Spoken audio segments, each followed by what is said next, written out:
Good afternoon, everyone. And we on the domestic portfolio section of the Growthpoint Investor Showcase. Next up, we have Paul Collenberg, the head of office. It's a very topical sector right now. It will follow the same format of prior sessions with a brief presentation and then an interactive Q&A thereafter. Just some housekeeping issues before we begin. Just please remain on mute and ensure your video is off. Thank you very much, and over to you, Paul. Thanks a lot, Nazim. So as you mentioned, I've got a short presentation, just high level on pretty much our results to June 2021. And then after that, I'm happy to take questions.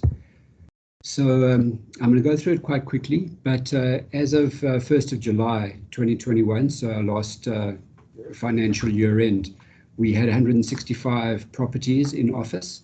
There's a little bit less than we reported last year. We've sold a couple of properties, but our GLA is pretty much the same, just over 1.7 million square meters.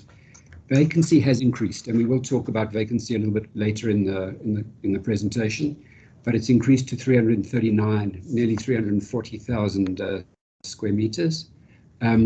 And that is effectively 19.9% of the portfolio. So just under 20% of the portfolio is vacant. Valuation, with the new valuations as of June, came in at 27.64 billion, which equates to a value per square meter of just under 16,000 per square meter. If you do the maths, if you take the GLA and or the valuation divided by the GLA, you won't come to exactly this number, because in our valuation is a little bit of land, and we've excluded that for the for the value per square meter. And then geographic distribution, so most of it is in Gauteng, which hurt us a little bit this year because we're seeing better growth and more interest in the Western Cape and KZN, but kind of 69% is Gauteng, 6% KZN, and 25% Western Cape, which is pretty much, that split has been consistent for a little while. Next one. So I suppose the big question is, how has COVID-19 affected people's work habits, and are they coming back to the office? And we're talking to a lot of tenants at the moment, and the impression seems to be that people are coming back, probably in greater numbers in the new year. So people are waiting for January to come back. Some of the tenants we're talking to have put out policies already, talking about going back, and most of these policies do allow their staff a measure of flexibility. So we do think that people will be allowed to work from home probably a couple of days a week or a couple of hours a day, so that you do the things at home that you can do at home, and you go in to collaborate and meet with your colleagues. So in terms of what does that mean for our space or space requirements, a lot of tenants are talking about a reduction in space because not everybody's there at the same time, and if they're able to hot desk, that will help them reduce space. But there will be additional needs, so meeting rooms. I think the difficulty, which we haven't quite come to terms with, or a lot of tenants haven't come to terms with, is how do you hold a hybrid meeting? And if you have 3 people in the office and 3 people somewhere else, it's very hard. The technology is there, but it's not easy to set up, and I think meeting rooms will change to allow for that. I think where we see a little bit of a reduction in requirement is on some of the amenities. So you don't need all the parking that you used to need, because not everybody's in the building at the same time. But I think the greatest effect of the pandemic really has been the impact on the economy. So a lot of the smaller tenants are opting to work from home because it's cheaper, and they don't know what their cash flow is going to look like going forward. And it's just safer at this stage not to commit to long leases. At the same time, we are seeing that the larger tenants starting to commit, and there is interest from larger tenants in taking space. Sometimes they are downsizing. There is a flight to quality, so they're looking for better properties. and they feel it's the right time to get a few bargains. So there are bargains on offer, and they're moving to better premises at the same rental or lower rental. So there is starting to be movement in the market. This is really just a summary of the discounts and deferrals. And what we've done is we've compared the year to June 2020 to the year to June 2021. And we ended up in a far better position, mostly because at the beginning of COVID, we gave a lot of tenants deferrals. So you'll see a year ago, we gave 71 million rands worth of deferrals. And because of the timing, there were some deferrals recovered in the 2020 year. And then we gave about 30 million of discounts.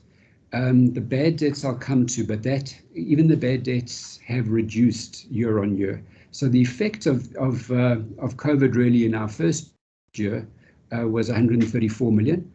And this is obviously the direct effect. So it's not tenants who went or who didn't commit or reduced space or didn't renew because of COVID. This is really just financial effects. But what happened in the second year of COVID is there were much fewer deferments. So from 71, we only gave just under 8 million rand in deferments, but we recovered a lot of the money that we'd granted the year before. So nearly 70 million in deferments recovered. Still a lot of discounts, and discounts are primarily the smaller tenants who we think are not going to make it through this period without those discounts.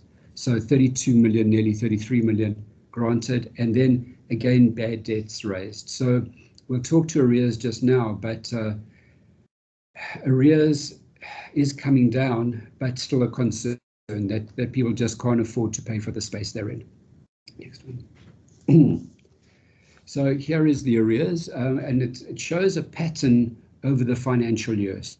So our arrears probably spiked in October 2020 at 144 million, which was about 36% of our collections, and it's gradually but steadily been coming down. So we ended the year with arrears of 86 million, which is 19% of our collections. But we've got quite a high provision for bad debt in that against that. So we've got about 53 million provision for bad debt, which is about 60% of the debt. There are quite a lot of small debtors or people who owe us money, but there are some chunky ones as well. So probably the top 5 account for 20 or 25 million. And if we could resolve those, that'll bring the arrears down quite quickly, and we're working on that. Okay, so vacancies. This has really been the focus of the office portfolio and pretty much our Achilles heel. So you'll see that vacancies have grown over the year. So we started the financial year with vacancies of 15.5%, and it's grown to just under 20%. And really that growth comes from a number of issues, but the first is renewals. So our renewals really have been about 53% of the expiries. So of the 300,000 square meters that expired in the year, we renewed 170,000, that 53%. But this was impacted by people who downsized, who stayed but didn't keep their full space. On top of that, we let quite a lot of space. So 155,000 square meters of space was let. And in fact, if you add the space let, the 155,000 to the renewal amount of 170,000, you come pretty close to the 300,000 that expired. So we would have been net even if based on those two factors. The problem is that there was almost 50,000 square meters of space that was terminated. So this was space where there were leases in force that carried on, but the lease was terminated for a number of reasons. And about a third of the space were really liquidations or evictions. So it was either companies that went into liquidation or couldn't afford to pay, and we followed a legal process and moved people out. And really that's the effect of the stagnant economy, that people just can't afford their space. and we're still seeing a hangover of that at the moment in this financial year. So that was a third of the terminations. We did receive cancellation payments for some of the space, and we did manage to relocate tenants either to smaller space or a cheaper space for a further third. And then the last third was kind of a variety of reasons. But that 50,000 square meters odd really was the reason why the vacancy grew and has really hit us. Having said that, although vacancies are high, and I saw the SAPOA numbers for the third quarter of this year, that office vacancies are now pretty much at an all-time high. They do vary greatly node by node. So there are nodes where we're seeing still quite a lot of demand. And when we talk about nodes, we talk about sub-nodes as well. So it's not enough to be in Sandton or in Rosebank, but what's important is where you are in Rosebank or where you are in Sandton. And for parts of Rosebank, for parts of KZN and parts of Cape Town, we are seeing good demand. But vacancies are high with much less demand in places like Sandton, Midrand, and Illovo is one of the nodes that's really suffered, I think, on the back of the popularity of Rosebank. So now that there's really great space in Rosebank, people would prefer to be there than Illovo. But so vacancies, specifically at the end of our financial year, but even in the third quarter, were pretty high in Illovo. But we are seeing some take-up of that space at the moment. And then there's been a lot of talk about Sandton, and Sandton is also not only has high vacancies, but it has a large percentage of our portfolio is invested in Sandton, over 20%. And Sandton is, the vacancy in Sandton is exacerbated by these ghost vacancies that people have spoken about. So in a lot of A-grade new developments or P-grade new developments, there are tenants who have committed long-term leases, but they don't need all the space. And you can sublet space at a variety of prices, but you usually get fitted out space, sometimes with furniture, and there's a range of choice. And then I did mention the last point, really, we are seeing inquiries from larger tenants who think this is a good time to commit because prices are low. At the same time, smaller tenants still wish to downsize, and it's mostly a cost-cutting exercise. Okay, so this is quite a general slide, but we've had to develop letting strategies to deal with these vacancies. The strategies are pretty much building or node specific, and we are seeing some good results from the strategy, but again, depending on the node. So I think that landlords are having to be much more flexible. Instead of offering a standard lease term at standard rates and a standard TI, we try and look at the deal on a package basis and try and work the deal to see what suits the tenant best. I think traditionally people white boxed space, and when you came in as a tenant, you could have any layout you wanted. But I think that's an expensive option. And I think more and more tenants are looking for fitted out space. They're happy to take the space as is, so to save costs. And if you can throw in some furniture, it helps them. It is an incentive to move. We have offered our standard incentives across the board. So smart move.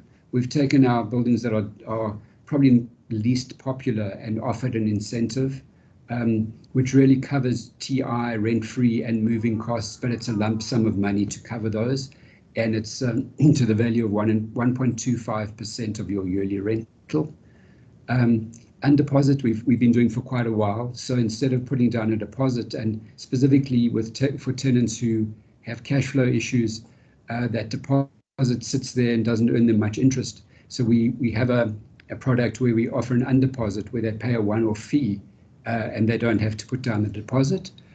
This is a new incentive, Smart Share, where we are offering tenants, if tenants bring us other tenants, then they get an incentive and a reduction in rental or one-off payments. Smart Stay we introduced last year as well, and I think that sometimes we were criticized for giving better deals to new tenants than our loyal tenants who'd been in the buildings for a long period of time. And this incentive, if you've been in the building, you renew with us, then you get pretty much similar incentives to a new deal, but it just recognizes the loyalty of those tenants who've been with us. And then I think just in terms of our strategy, we continue to provide sustainable buildings, efficient buildings, and a green focus has been our target for a while. We are looking at 1 or 2 carbon neutral buildings, but it's something that's always moving and changing, and something we're striving towards. We have, you'll see later in the presentation, we have sold some buildings, and some of them are vacant buildings in nodes that we don't want to be in. And that's kind of the best case for us, is we sell them to someone who does want that node. And often those are quite small buildings, but if someone wants a standalone of 1,000 square meters and you have that building in a Rivonia or a Morningside, we've done those sales. There's been a lot of talk about conversions as well to residential specifically. It's not a silver bullet for your vacancies, and in fact, very few buildings suit a residential redevelopment, but we have sold 1 or 2 buildings for that purpose. And then we constantly look at what nodes we're in to try and be in the nodes we think are right and have some growth potential. There's a slide on our valuations. So these are the latest valuations as of the end of June 2021, and our values did decrease by another 2.7 billion, so 8.8%.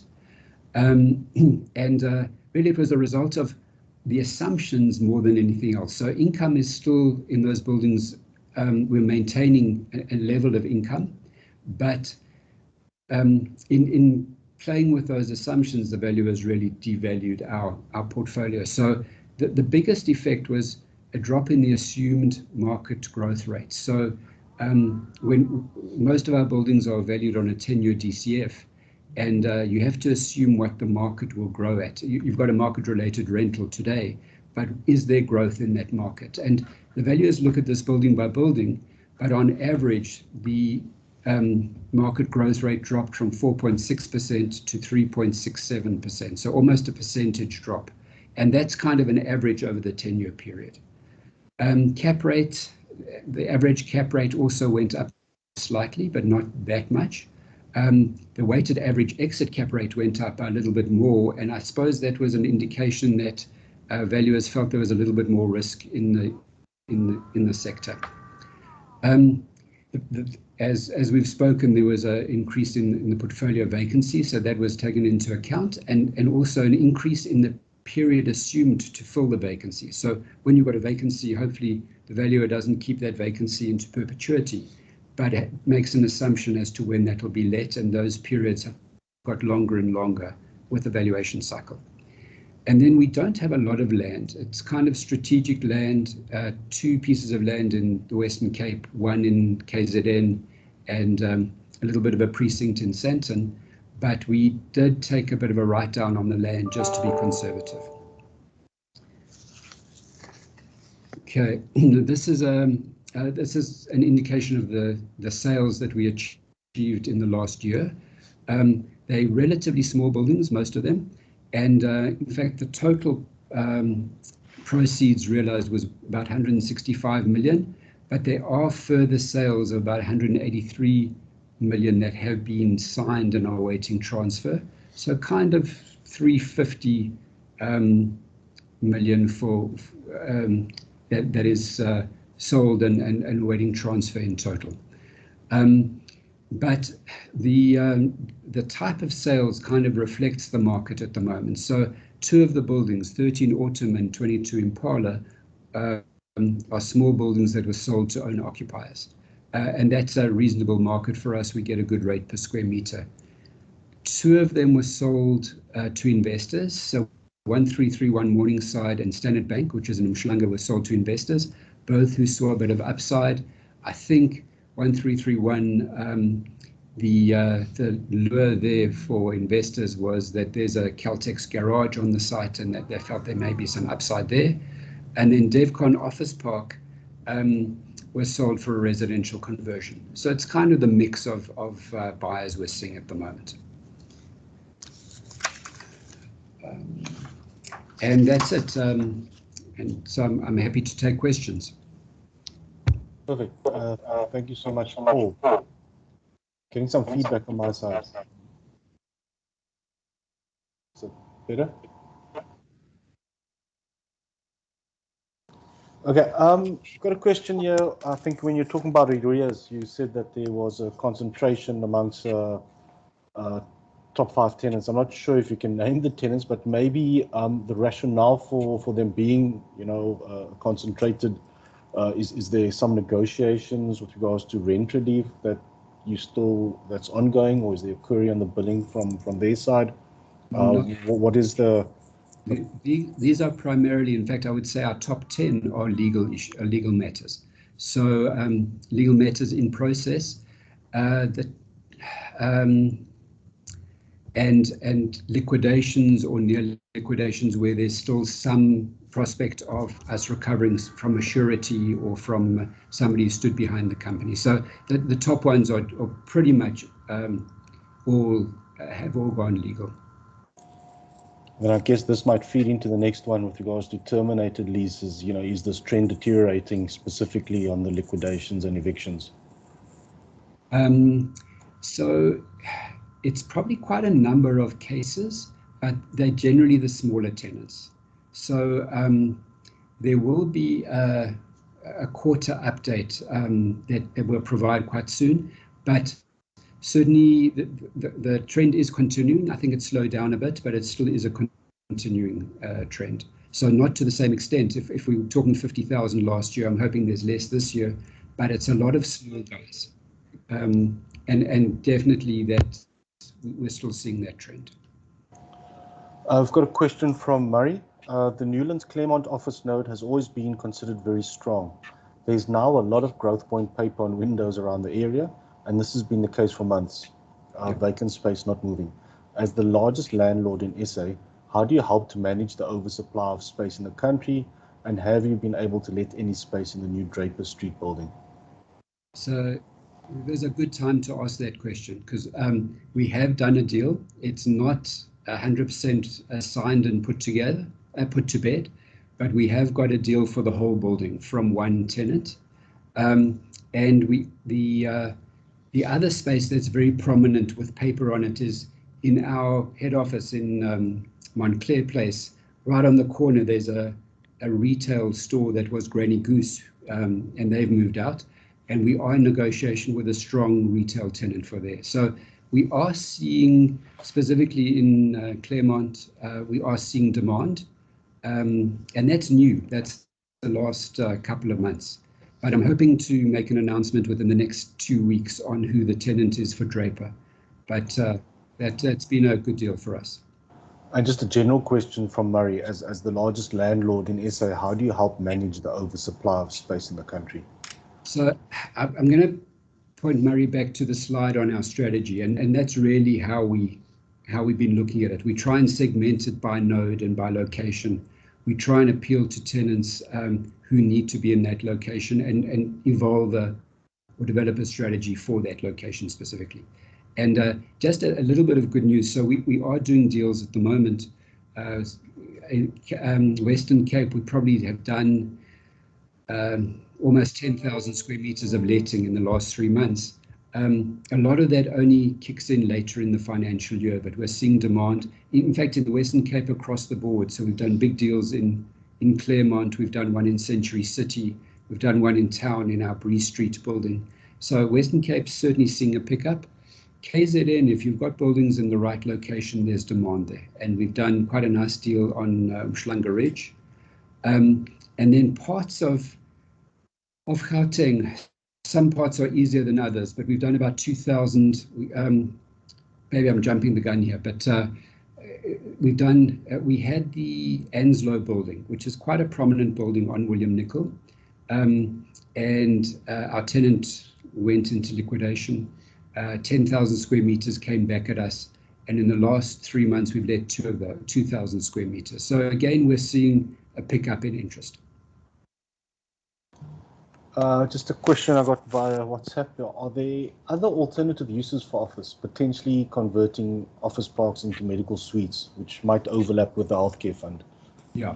So there are, and we are investigating, but given that our portfolio, as we explained, is kind of 170, 165 buildings. If we convert one, and we're looking at some conversions at the moment. So we're looking at one resi conversion, we're looking at 2 hospital conversions, and we're talking to schools at the moment, but really it doesn't move the needle in terms of the portfolio. It's got to be the right building at the right price in the right location. So we are exploring all of these things because we need to, but we're hoping to announce quite an interesting residential conversion in a residential area, which we think will fly, and we'll probably announce that in January and start marketing. So we are looking at these things constantly, but they're small in the scheme of things. A question from Nessie. The SA office leasing market is tough and will remain so for a while. Would you look to put office leases up for auction? We saw Auction Inc. partner with Redefine on some prime office space on the auction platform to put up for auction in Bryanston. Is this viable for Growthpoint? So it's difficult, and we haven't looked at it, or well, we've looked at it, but we haven't elected to go that route. And I suppose for the same reason that we are getting silly offers on some of our space. So if we're asking 100 Rand, we're getting offers of 30 Rand. And it's always a debate to say, is 30 Rand not better than nothing? But the problem is that most of our buildings are multi-tenanted. And if you've got somebody in there paying 100, they're not going to be very happy if you let the space for much less than they're paying. So you have to keep existing tenants happy at the same time, and look to the longevity of that building. And that's really why we haven't looked at auctions, because auctions, I think, bring you tenants, but the tenants come because they're getting bargains, and we would rather do the right deal. We'd rather sit with a tenant and massage a deal, look to see what matters for that tenant, and try and do what's best for us and what's best for them. Maybe if I just follow on, isn't there potentially, when you talk about massaging, isn't it about bringing in the current tenant and maybe having an early renewal down and bringing a new tenant at a similar rate? Yeah. Is that what you meant by massaging? Yeah, no, so massaging was primarily for new deals, but we are in discussion with quite a few tenants about early renewals. It's not very easy for us because we've promised the market income for this current year, and as you know, we distribute twice a year, so we've kind of banked on that money. But we do look specifically when we're getting an extension and we want to retain that tenant. I suppose we want to retain all tenants, but there are cases where we are looking at bringing people back to market with early renewals. And then just the second part of Nessie's question, on the disposals, why would potential buyers pay NAV for office assets given the outlook? How much do you expect to dispose of in 2022? So I think probably in 2022, I would guess pretty close to 750 million, so 700, maybe 800 million. And there are a lot of reasons, and a lot of the tenants, the category that wasn't in the slide because the deals are still under negotiation, is there are a couple of tenants in the buildings who feel this is the right time to buy and own their own buildings. So it fits into their strategy. They feel they can squeeze a little bit more out of the building. They get out of a long-term lease, although they're still committed to the building. But I think there are people who see upside. And I think if people think we're kind of bottoming out, we know that growth is going to be slow, but if this is the bottom, maybe that's the right time to buy. But most of the buyers have got an angle. They think they may have a plan with a building, or they want to occupy it themselves. I've got a question from Waisho. What are you expecting to pay in defensive capex for the office portfolio, and will it be more or less than the last 2 years per annum? So we budget at the beginning of each year for capex, and we've brought the budget down by about 30%. So we are being a little bit more careful with our capex. Having said that, we need to keep the buildings in a lettable state, so we're not going to let them degenerate really, and we need to keep the buildings safe. So it's still a big number. Generally, our rule of thumb is about 1% of the building value, and I think we've gone in at 0.66% pretty much this year. So less, but still a substantial amount for this year. Thank you. Just getting my notes in. From Wesha again, given that you're selling some of the fully vacant buildings, are you comfortable expecting a decline in the vacancy rate for 1H22? So I think so again, the sales are small in the scheme of things. If we've got 1.7 million square meters and we're selling 1,000 square meter buildings, it does help. But again, it's not a silver bullet. It's not the only solution. I think we are looking at a reduction in vacancies, though, on the back of the deals we're doing. So we're seeing more deals, and we're seeing quite big deals, and we think the vacancy will come down. The uncertain part is the liquidations and the leakage. So we need to try and reduce that as much as possible, and we are working with tenants to do that. But generally, I think short term maybe a slight tick up because of the leakage, but for the year definitely we're seeing a reduction in vacancies. And then I've got a few questions which are prepared, and I noticed the one slide you indicate that some tenants have indicated they intend to come back in the new year.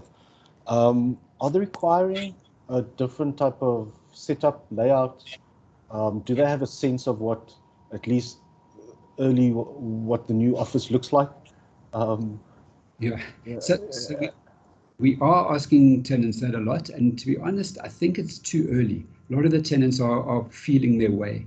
We were with tenants yesterday who feel that their layout kind of facilitates collaboration, so that's fine. But I think this is quite new for a lot of tenants, and in fact, they'll bring their people back slowly and try things out. So we do anticipate the nature of the office will change. And it also depends on what you do in the office. So what type of industry you're in. If you're a call center, or if you're in a more creative industry, how much space each person needs, what they do day to day.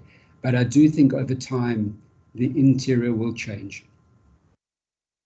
And then just, based on some responses we received yesterday from the start of the investor showcase, is that individuals are having issues with load shedding, working from home. Could this be an indirect benefit of going back to the office? But are all your offices, do they have the necessary backup powers, ability to operate during load shedding, or is that only a proportion of the portfolio? No, so a large proportion of the portfolio. So it's not 100%, but I would say over 80%. There are some buildings which are multi-tenanted, where there are pockets that aren't serviced by generators, but generally we do have full backup provision. And then we've got a question from Ryan Ashstad. Do you have a sense of what the current office utilization rate is? So I don't know how many people drove into Sandton today, and so it varies day by day, but today there was a lot of traffic. I think over the last couple of months it's been between 30 and 40%. I think at the moment it's around 50%. So not more than that, but kind of around 50%. Again, depending on the size of your organization and what you do.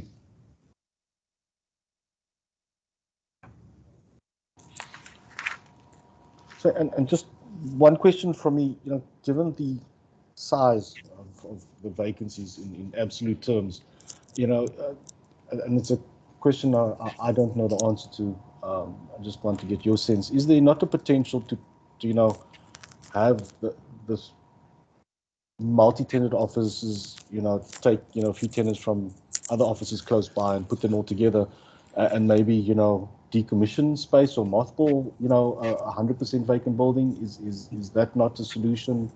I know Redefine, just going to Joburg last week, the Prime Media site has been flattened. Yes. So is there opportunity for that to potentially take GLA out the system? So there is, again, not on a huge scale. So we have looked specifically in some of our parks where you've got 6 buildings in a park and one is empty or one is nearly empty, to relocate tenants. You just save money on the cleaning and the running of that building. But on a case-by-case basis and not huge in the scheme of things. So if you think that our vacancy is 20%, which is high, it means that our buildings are 80% let, and on average. So we have very few buildings that are 100% vacant or even 40% occupied. And it's juggling that. It's giving the tenants in the building a proper experience and honoring the lease with those tenants while looking to save costs. And it's a bit of a juggle, but and it is something we're looking at, but again, not on a huge scale. Okay, brilliant. Just a reminder to the participants, if you'd like to ask a question, you can pop it in the chat box or raise your hand or pop me an email. But from my side, it doesn't look like there are any more questions. Maybe some closing remarks, and there may pop up a question between that. But just the closing remarks from your side, Paul. So I think, we have got our first quarter statement coming out in a week or so, and you'll be able to see where we've gone. We are cautiously optimistic that hopefully vacancies have bottomed out, and we start seeing some take up of those vacancies. And I think that you have to have the right buildings in the right nodes and the right place in those nodes. We're still looking at sustainability. We're still looking at high quality buildings. And in fact, our vacancies are traditionally not in the good buildings. It's in the buildings that are B grade, that maybe not in the growth nodes. So asset allocation and selection is important. I think where we are exposed is in Sandton, because we've got a large proportion of the portfolio here. But again, we've segmented Sandton into 4 different nodes, and we've got different strategies for that. We are a little bit overexposed in Ilovo, but we are seeing a return to Ilovo. So I think we're more comfortable there. But certainly they're green shoots, and we're, as I say, cautiously optimistic. Thank you so much, Paul, and thank you to those participating today. With that, I will close the meeting. Ciao. Thanks very much. Thank you.